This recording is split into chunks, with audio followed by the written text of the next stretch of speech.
निकाय चुनाव में बीजेपी ने झोंकी ताकत। सीएम योगी ने कई जिलों में की धुआंधार जनसभा। बीजेपी प्रत्याशियों के लिए किए वोट की अपील। मुख्तार को 10 साल की सजा, अफजाल को 4 साल की सजा और 1 लाख का जुर्माना।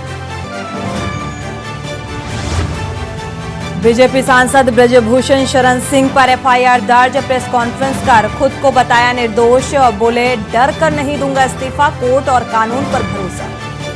कानपुर के नरवल में 5 बच्चों की दर्दनाक मौत। अमृत तालाब में डूबने से एक साथ 5 बच्चों की गई जान। काशीराम अस्पताल ने सभी को मृत घोषित। बाराबंकी में 8 साल की मासूम को मिली बाग में आम उठाने की सजा। दबंगों ने मासूम को जमकर पीटने के बाद कुएं में लटकाया। पिता ने लगाई इंसाफ की गुहार। बागपत में शराब तस्करों से पुलिस की मुठभेड़। 40 पेटी अवैध शराब, 2 तमंचे, कारतूस बरामद। क्रॉस फायरिंग में घायल हुए 2 अपराधी। आप देख रहे हैं के न्यूज, खबरों का सारथी। नमस्कार, आप देख रहे हैं के न्यूज। मैं हूं आपके साथ सोनी चौहान। खबरों की शुरुआत करते हैं मेरठ से। बड़ी खबर आपको बता दें, किठौर में उड़ी आचार संहिता की धज्जियां। आरएलडी बीएसपी प्रत्याशियों के जो पति हैं वो आचार संहिता की धज्जियां उड़ाते हुए नजर आ रहे हैं। ढोल नगाड़ों के साथ आरएलडी आतिशबाजी आरएलडी की तरफ से की जा रही है। बड़ी खबर, गाजीपुर के एमपी एमएलए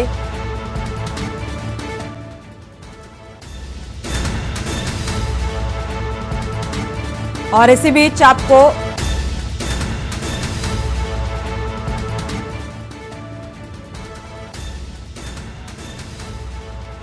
तो आचार संहिता की धज्जियां उड़ती यहां पर नजर आई। बीएसपी के पूर्व प्रदेशाध्यक्ष की पुत्रवधू चुनावी मैदान में है। दोनों प्रत्याशियों पर पुलिस ने मुकदमा भी दर्ज कर लिया है। मेरठ की किठौर नगर पंचायत का यह मामला बताया जा रहा है, जहां पर आचार संहिता की धज्जियां उड़ाई गईं। तो आपको बता दें, निकाय चुनाव को लेकर आचार संहिता लागू कर दी गई है और इसकी धज्जियां उड़ाई जा रही हैं राजनीतिक पार्टियों की तरफ से।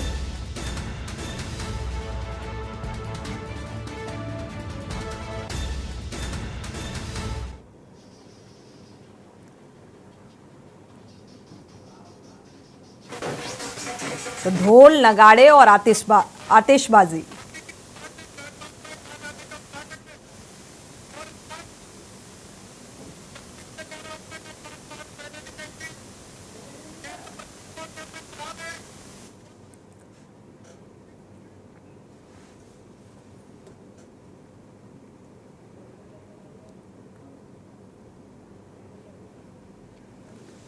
तो चुनावी माहौल को देखते हुए अगर देखा जाए, आचार संहिता का उल्लंघन करते हुए नजर आए। हालांकि अब मुकदमा भी दर्ज कर लिया गया है। आगे क्या कुछ कार्रवाई होती है ये भी देखना होगा। लेकिन इस बीच आचार संहिता की खुलेआम धज्जियां उड़ती जरूर नजर आई। तस्वीरों में भी आप देख सकते हैं जिस तरीके से ढोल नगाड़े और आतिशबाजी के साथ प्रचार प्रसार किया जा रहा है। आरएलडी बीएसपी प्रत्याशियों के पति लगातार धज्जियां उड़ाते हुए नजर आए। आचार संहिता की प्रचार प्रसार के दौरान, क्योंकि जिला अध्यक्ष की पत्नी, आरएलडी के जिला अध्यक्ष की पत्नी चुनावी मैदान में है, प्रत्याशी हैं और वोट की अपील की लोगों से।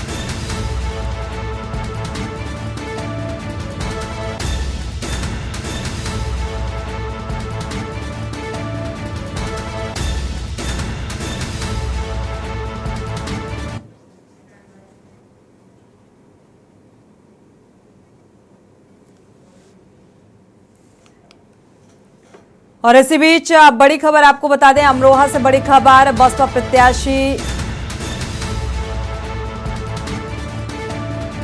वोटरों को लुभाने के लिए समोसे भी बांटे जा रहे हैं। बसपा प्रत्याशी के कार्यालय पर ये समोसे बांटे गए। तो लगातार जो राजनीतिक पार्टियां हैं वो हर हथकंडा आजमाते हुए नजर आ रही हैं। समोसे से लेकर चाय से लेकर पकौड़े से लेकर कोल्ड ड्रिंक बांटने के वीडियोस अब चुनावी इस माहौल में राजनीतिक पार्टियों की तरफ से सामने आ रहे हैं। जिम्मेदार पूरी तरह से अनजान बने बैठे हैं। वोटर्स को रिझाने की कवायद हर राजनीतिक पार्टी की तरफ से की जा रही है। श्रीराम चौधरी इसी खबर पर जुड़े हुए हैं ज्यादा जानकारी के लिए। श्रीराम, देखा जाए तो बीएसपी पार्टी कार्यालय के बाहर इस तरीके से वोटर्स को समोसे के जरिए रिझाने का प्रयास किया जा रहा है। खुलेआम आचार संहिता की धज्जियां उड़ाई जा रही हैं। जी बिल्कुल, बता दें जनपद अमरोहा की बछराई नगर पालिका का ये पूरा मामला है, जहां से बसपा प्रत्याशी हैं नौशाद, उनके अगर समर्थकों में देखा जाए तो पूरी तरह से वो आचार संहिता की धज्जियां उड़ाते हुए नजर आ रहे हैं। जो उनके समर्थक हैं वो वोटरों को लुभाने के लिए तमाम प्रयास कर रहे हैं। उन प्रयासों में से एक प्रयास जो है वो कोल्ड ड्रिंक और समोसे बांटने का भी है, जो कि बहुत एक भीड़ एकत्रित है और उसमें एक भगदड़ सी मची है। समोसों की लाइन लगी है, समोसे लेने वालों की और कोल्ड ड्रिंक लेने वालों की। इससे साफ जाहिर है कि कहीं ना कहीं जो है वो जिम्मेदार मौन है, इस पर कोई भी एक्शन नहीं हो रहा है। हालांकि जितने यहाँ पे जो नगर पंचायत और नगर पालिका परिषद है वहाँ से लगातार इस तरह की वीडियो वायरल होते नजर आ रहे हैं, लेकिन अभी तक किसी तरह की कोई कार्यवाही ठोस नहीं हो पाई है। हालांकि एक दो जगह से मुकदमे भी हो गए हैं। पुलिस ने एक्शन मोड में आई है, लेकिन नगर पालिका दूसरी जो नगर पालिका है उनमें कहीं ना कहीं ऐसी जो है वीडियो वायरल होते हुए नजर आ रहे हैं। यहाँ पे भी जो बछराइयों नगर पालिका है उससे बसपा प्रत्याशी जो नौशाद हैं उनके जो समर्थक हैं वो पूरी तरह से जोश खरोश के साथ में वो समोसे और कोल्ड ड्रिंक बांटते हुए नजर आ रहे हैं। इससे आचार संहिता बिल्कुल देखा जाए, अक्सर ये देखा गया है चुनावी इस माहौल में हर एक राजनीतिक पार्टी वोटर्स को रिझाने के लिए तरह तरह के हथकंडे अपनाती है, चाहे समोसा हो, चाहे पकौड़ी हो, कोल्ड ड्रिंक हो। मतलब वोटर्स को रिझाने की हर एक कवायद इस दौरान की जाती है और अक्सर ऐसी तस्वीरें सामने आती रहती है। आचार संहिता यहाँ पर लागू होती नजर नहीं आ रही है। जी बिल्कुल, आचार संहिता का मतलब साफ साफ यही होता है कि जो गाइडलाइन होती है सरकार की तरफ से उनका सख्ती से पालन किया जाना चाहिए और प्रशासन इसमें सख्त कदम उठाए जाने चाहिए प्रशासन की ओर से। लेकिन यहाँ पे जो है प्रशासन की तरफ से कोई सख्त कदम नहीं उठाए जा रहे हैं, इसलिए यहाँ पे जो बसपा प्रत्याशी हैं वो पूरी तरह से बिल्कुल एक बेखौफ होकर आचार संहिता की जो है वो धज्जियां उड़ाते हुए नजर आ रहे हैं। ऐसा ही जो है बछराइयों में बछरा नगर पालिका के जो बसपा प्रत्याशी हैं उनकी तरफ से, उनके समर्थकों की तरफ से होता नजर आ रहा है। जी शुक्रिया श्रीरभ इस तमाम जानकारी को साझा करने के लिए। लेकिन सवाल बड़ा है, आचार संहिता लागू है, ऐसे में खुलेआम समोसे बांटे जा रहे हैं। आप साइलेंटली प्रचार प्रसार कर सकते हैं, लेकिन इस तरीके से एक माहौल क्रिएट करना और समोसे बांटना यह आचार संहिता का उल्लंघन है। यहाँ रुकेंगे एक छोटे से ब्रेक के लिए। आप देख रहे हैं के न्यूज, खबरों का सारथी। ब्रेक से वापस आ रहे हैं। प्रयागराज से बड़ी खबर आपको बता दें, अतीक अशरफ के मर्डर केस से जुड़ी हुई बड़ी खबर। 2 शूटर के 4 मोबाइल नंबर एसआईटी के हाथ लगे हैं। चारों नंबर की कॉल डिटेल पुलिस को मिली है। बड़ी खबर, और इन नंबरों के आधार पर जांच पड़ताल की जा रही है।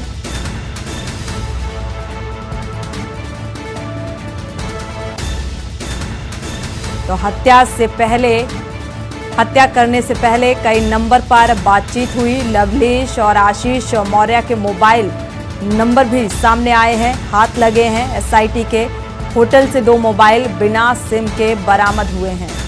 राहुल मिश्रा संवाददाता इसी खबर पर जुड़े हुए हैं ज्यादा जानकारी के लिए। राहुल, क्या अपडेट है इस संबंध में? आपसे बता दें कि प्रयागराज में जो उमेश हत्याकांड के बाद जो कार्रवाइयां हो रही वहीं पे अतीक और अशरफ का जो हत्या हुई, सनी मौर्य और लवलेश तिवारी और इनके जरिए वहां पे जांच हुई। जिस होटल में तीनों थे, उस होटल के कमरा नंबर 203 में थे, जो कि रेलवे स्टेशन के पास पड़ता है। उस एसआईटी जांच करने के बाद वहां से इनके पास 2 मोबाइल बिना सिम की मिली है और 4 नंबरों पे इन्होंने बात करी थी। नंबरों में बात करने के बाद एसआईटी ने उन नंबरों का ट्रेस किया है, कौन किससे किसके माध्यम से हुआ है। और यही बताया जा रहा है सूत्रों के माने तो किसी बढ़िया नेता का, नेता नगरी का भी, सफेद पोस्ट वालों का भी नाम आ सकता है। अभी तक खुलासा नहीं हुआ, लेकिन जो एसआईटी टीम है वो अभी तक कोई ऐसी खुलासा नहीं कर, लेकिन हाँ पूछताछ के लिए प्रतापगढ़ जेल में इनसे दोबारा जा सकते हैं। जी शुक्रिया इस तमाम जानकारी को साझा करने के लिए। तो आप आगे की जांच पड़ताल जारी है।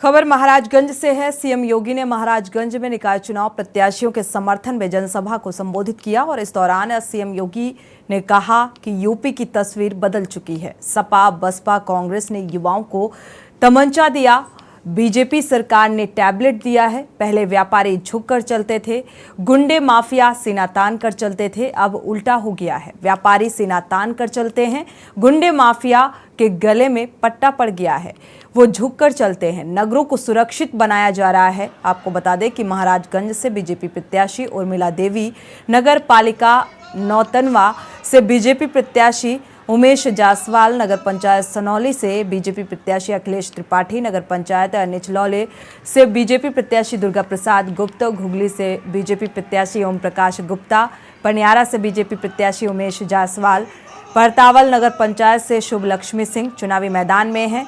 ममता कनौजिया और फरेंदा से बीजेपी प्रत्याशी विजय लक्ष्मी चुनावी मैदान में हैं। अपने इन सभी प्रत्याशियों के लिए सीएम योगी आदित्यनाथ ने वोट की अपील की। यहाँ पर पहले ही सिसवा में चुनाव हो चुके हैं। हमारे सिसवा के विधायक होंगे यहाँ प्रेम सागर पटेल, वो हमेशा आगे चलते हैं।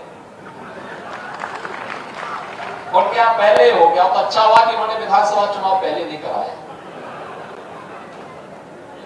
लेकिन उनके यहाँ सिसवा में पहले वहां की नगर निकाय का चुनाव हो चुका है।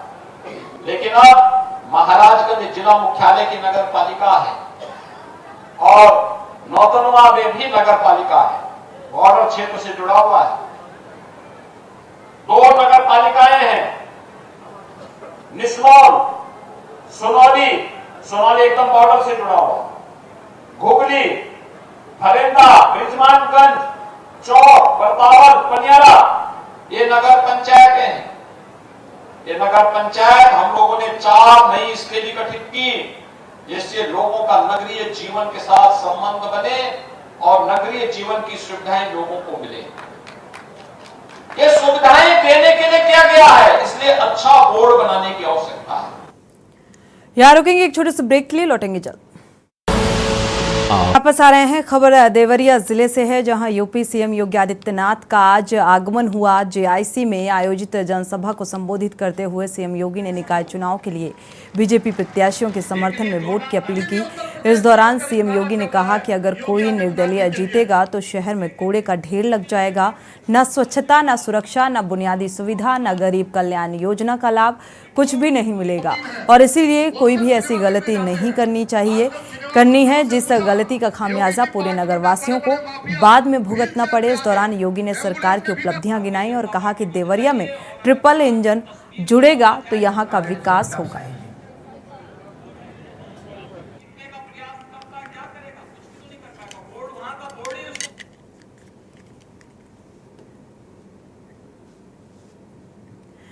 बढ़ते आगे, यूपी निकाय चुनाव से पहले बीजेपी के नेता जोर शोर से अपनी पार्टी का प्रचार कर रहे हैं और इस दौरान कौशाम्बी पहुंचे डिप्टी सीएम केशव प्रसाद मौर्य ने कहा है कि निकाय चुनाव में बीजेपी का प्रदर्शन हमेशा अच्छा रहता है, लेकिन इस बार बीजेपी सबसे बेहतरीन प्रदर्शन करने वाली है। वहीं सपा पर हमला बोलते हुए कहा कि जनता ने मान लिया है कि सपा मतलब गुंडागर्दी और भ्रष्टाचार है।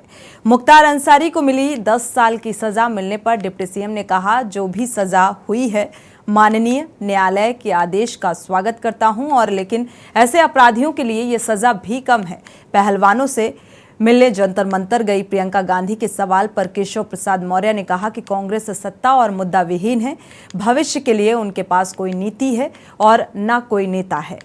आने वाले समय में जिन राज्यों में चुनाव होंगे और वहां से भी कांग्रेस की विदाई पक्की है।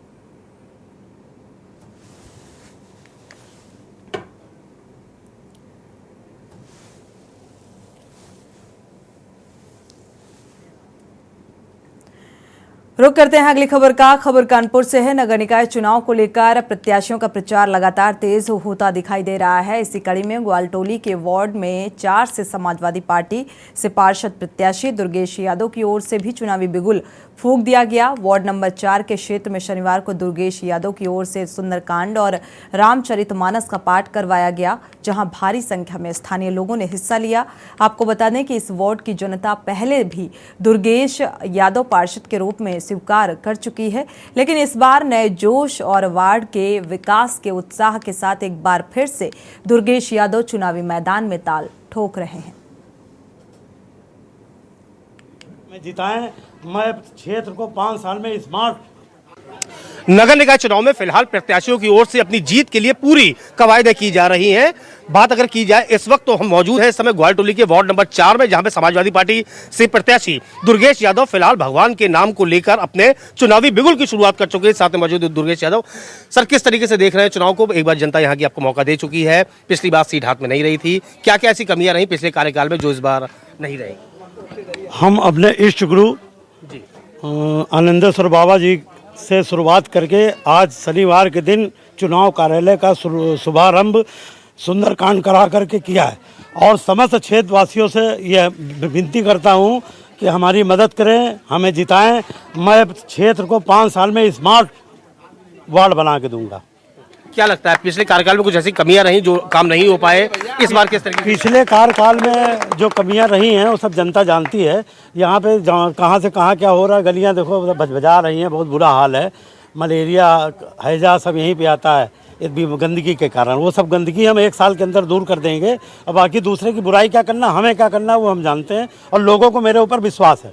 अगर इस बार जनता मौका देती है तो नए लक्ष्य क्या क्या होंगे? 1 साल के अंदर ये चर्च रोड को स्मार्ट रोड बना दूंगा। सरकाना है, चुन्नीगंज से इधर लाना है बस।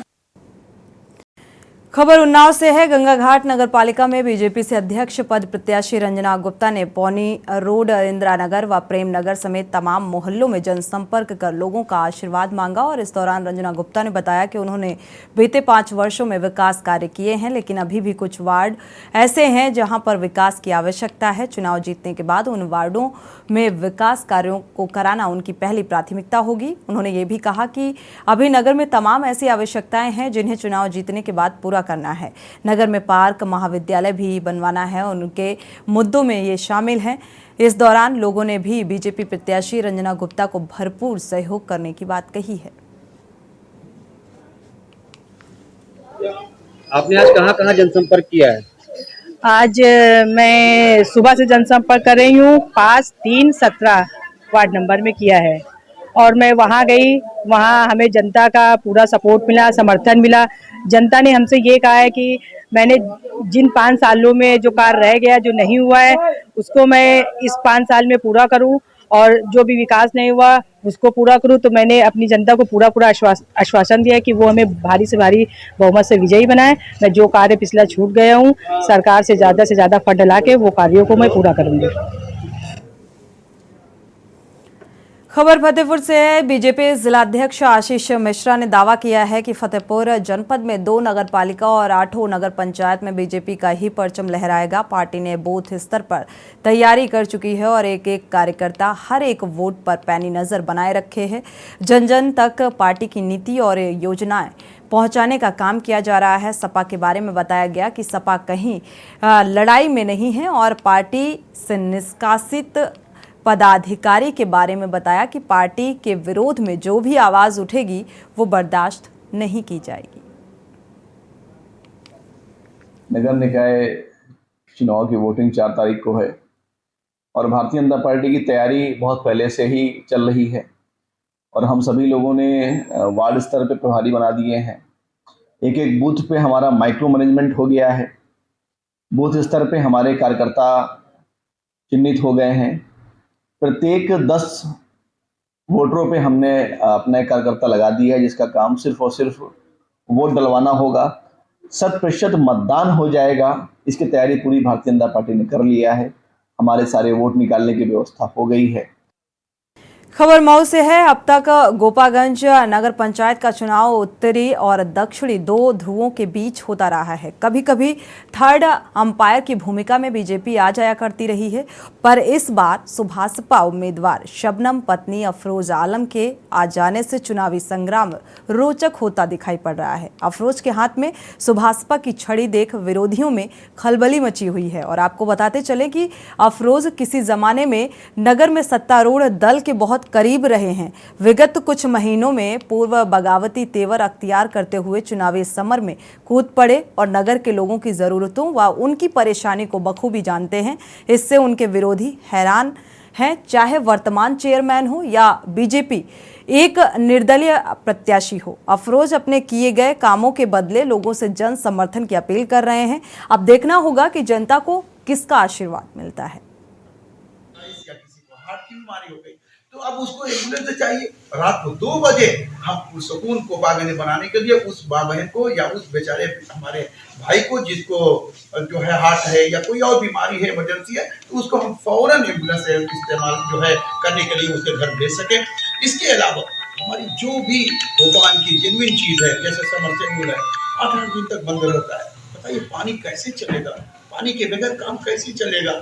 अब लाइट नहीं है 2-2 दिन अगर, तो हम सोचे कि हम जनरेटर के जरिए से उनके घरों में पानी पहुंचाएंगे ताकि हमारा घर कोपांज का एक भी पानी के बगैर परेशानी में मुब्तला न हो। बढ़ते आगे, खबर लखनऊ से है। हिंदू महासभा चुनाव आयोग से 2 सूत्रीय मांग करेगी। पहली मांग, बुर्का नशी महिलाओं को महिला पुलिस के द्वारा जांच कराने के उपरांत ही वोटिंग का अधिकार दिया जाए, जिसका कड़ाई से पालन सुनिश्चित किया जाए। देश में बुर्के के दुरुपयोग के कई मामले सामने आए।